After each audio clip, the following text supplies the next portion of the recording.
मी एक संशोधक विद्यार्थी आहे. तर माझ्यासमोर हा विषय आला आणि या विषयाची मी सगळी एक सुरुवात करताना असं मला वाटलं की एनईपीचा आपण अभ्यास करतोय तर मला सध्या परिस्थिती अभ्यासणं गरजेची वाटली. म्हणून study of current status of digital education for national education policy 2020 in India याचा मला त्या ठिकाणी अभ्यास करणं गरजेचं वाटलं.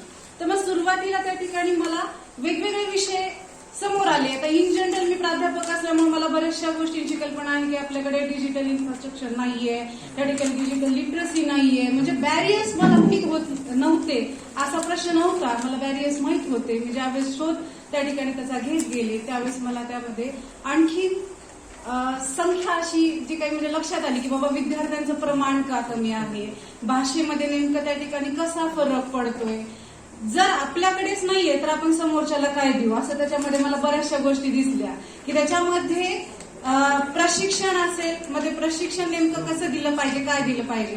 मग मी याचा अभ्यास करत असताना स्थानिक स्तरावरती तर केलाच केला, पण पहिल्यांदा मी काय केलं की ग्लोबल लेवलवरती फ्रेम पाहिली की नेमकं आयसीटी म्हणजे आपण ज्याला इन्फॉर्मेशन टेक्नॉलॉजी म्हणतो त्याचा इम्पॅक्ट आपल्या एज्युकेशन सिस्टीम वरती कसा पडला, कधीपासून पडला. ही जरी सुरुवात आता जरी आपल्याला म्हणजे दिसत असेल तरी याची सुरुवात इतर देशांमध्ये 25-30 वर्षापूर्वी आधीच होऊन गेली होती. ऑनलाईन ऑफलाईन या सगळ्या गोष्टी इतर राष्ट्रांमध्ये त्या होत होत्या, पण तरी देखील आपल्याकडे ती सिस्टीम यायला एवढा वेळ गेला. दुसरी गोष्ट त्यामध्ये सगळ्यात प्रामुख्याने मला जाणवली की आपल्याला एक टेक्नोफोबिया आहे. जर आपण एनईपी इम्प्लिमेंट करतोय तर 60% आणि 40% जे आपण प्रमाण ठेवतोय ऑनलाईन एज्युकेशन सिस्टीम म्हणतोय तर आपल्याला कोरोनामुळे ऑनलाईन एज्युकेशन सिस्टीम कळाली, पण त्याआधी सुद्धा युनेस्कोने आपल्याला त्याच्या रिलेटेड गाईडलाईन दिलेली होती. हे माझ्या अभ्यास करताना निदर्शनास आलं आणि डब्ल्यूएचओने सुद्धा त्यावरती काम केलेलं आपल्याला दिसून येतं. परत त्यामध्ये सगळ्यात महत्वाचा मुद्दा सस्टेनेबल डेव्हलपमेंट गोल. शिक्षणाशिवाय त्या ठिकाणी विकास नाहीये. मग ते लक्ष साध्य करायचं आहे 2030 पर्यंत, तर त्यासाठी आपल्याला ही एनईपी रुजवणं गरजेचं आहे. मग ती एनईपी रुजवत असताना आपल्या समोर त्या ठिकाणी आपण जे म्हणतोय की स्कूल एज्युकेशन त्या ठिकाणी गरजेचं आहे, हायर एज्युकेशन जे आपण सगळे पार्ट्स पाडले तर त्या ठिकाणी ते प्रत्येक स्तर जो आहे त्याच्यामध्ये इम्प्लिमेंट करण्याच्या पद्धती या वेगळ्या असणार आहेत. जोपर्यंत आपण मॉडिफाय होणार नाही तोपर्यंत हा आकडा बदलणार नाहीये असं मला त्याच्यामध्ये लक्षात आलं. परत सगळ्यात महत्वाची गोष्ट, हा ठीक आहे भारतामध्ये बऱ्याचशा गोष्टी नाहीयेत की आपल्याला आयसीटी बेस लॅब नाही, आपल्याकडे ऑनलाईन टीचिंगचे बरेचसे प्लॅटफॉर्म सुरुवातीला नव्हते, काही टूल्स नव्हते, पण आता स्थितीला आहेत. जर आपण सध्या स्थितीला त्या ठिकाणी प्रमाण त्या ठिकाणी 25% धरूया, त्याच्यामध्ये 100 पैकी त्या ठिकाणी 25% आहे. तर जे काही आपण शिक्षण देतोय तर शिक्षण देत असताना सगळ्यात आधी आपल्याला जे काही आपल्या गव्हर्नमेंटने ज्या काही एज्युकेशन रिलेटेड ज्या पॉलिसी आहे त्या पॉलिसीमध्ये इम्प्लिमेंट करत असताना जे आपल्याला वेगवेगळे कोर्सेस दिले, जे कोर्सेस मध्ये आपण स्वयं म्हणतो, स्वयंप्रभा म्हणतो, परत त्याच्यामध्ये आपल्याकडे दीक्षा आहे, निष्ठा आहे, याच्यामध्ये मी सर्वे केला, सगळ्या गोष्टी म्हणजे पाहिल्या किंवा नेमकं काय प्रमाण आहे. तर महाराष्ट्र तर त्याच्यामध्ये मला नग्न प्रमाण दिसलं. आणि टेक्स्ट बुकच्या रिलेटेड आपण QR कोड म्हणतो जो आपण त्या ठिकाणी केला तो तयार करणारा माणूस महाराष्ट्राचा आहे. ग्लोबल लेवलवरती सगळं गेलं, पण इथं पाहिल्यानंतर लक्षात आलं की बाबा केरळमध्ये त्याचा वापर सगळ्यात आधी जास्त झालेला आहे.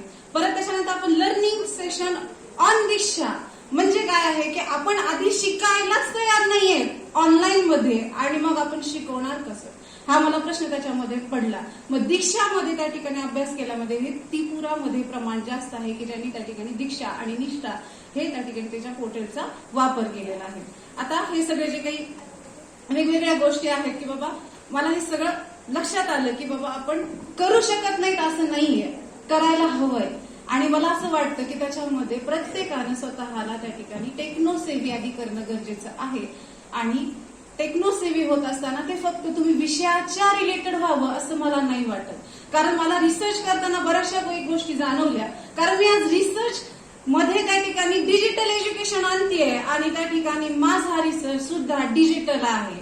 ह्या सगळ्या ज्या काही गोष्टी आहेत आता आपण त्या ठिकाणी म्हणतोय की बाबा फळ्याची जागा त्या ठिकाणी स्मार्ट बोर्डनं घेतली, ती कशी घेतली, त्याचा वापर कसा करायचा, जोपर्यंत त्याला आपण आपलंसं करणार नाही तोपर्यंत त्या ठिकाणी आपण एनईपीला न्याय देऊ शकणार नाही.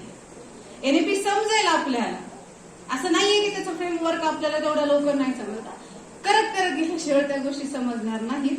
आणि शेवटी मी याच्यासाठी फक्त एक उपाययोजना कन्क्ल्युजन त्याच्यामध्ये सांगते की जर सध्या स्थितीमध्ये त्या ठिकाणी प्रत्येकानेच एक उदासीनता जर सोडली या विषयाची, सगळ्यात महत्वाची गोष्ट की उदासीनता. तुम्ही डिजिटल एज्युकेशन आणि तुमचं जे काही आपण ट्रेडिशनल एज्युकेशन आहे याचं जोपर्यंत मिक्सअप करून त्या ठिकाणी तुम्ही त्याचा वापर करणार नाहीत, आता मला कसं, आता मला काय गरज आहे शिकायची, ही जी एक मानसिकता आहे ती जोपर्यंत कमी होणार नाही तोपर्यंत त्या ठिकाणी आपल्याला याला यश मिळणार नाही. त्यासाठी मग आपण आपल्या पद्धतीनं आपल्या विद्यार्थ्यांना, आता नाही म्हटलं तरी बरेचसे काही जणी स्टेबल आहेत इकॉनॉमिक स्तरावरती, आपण पण काही गोष्टी त्याच्यामध्ये करू शकतो की बाबा मोबाईल असेल, त्या विद्यार्थ्याला मोबाईलचा नेमका कसा वापर करायचा त्याच्याकडे आहे, काय आहे, गुगल बाबा आहे. तर गुगल बाबाचा वापर त्याने नेमकं कसा करावा, एका क्लिकवरती त्या ठिकाणी त्यांना स्वतःचं शिक्षण कसं घ्यावं, त्यानं शिक्षण घेतला म्हणजे त्या ठिकाणी आपली जबाबदारी काय झाली की आपल्याला आधी प्रशिक्षित व्हावं लागेल. या सगळ्याच गोष्टी त्याच्यामध्ये करणं गरजेचं वाटलं. या संशोधनातून मला बरेचसे निष्कर्ष त्या ठिकाणी मिळाले आहेत. धन्यवाद.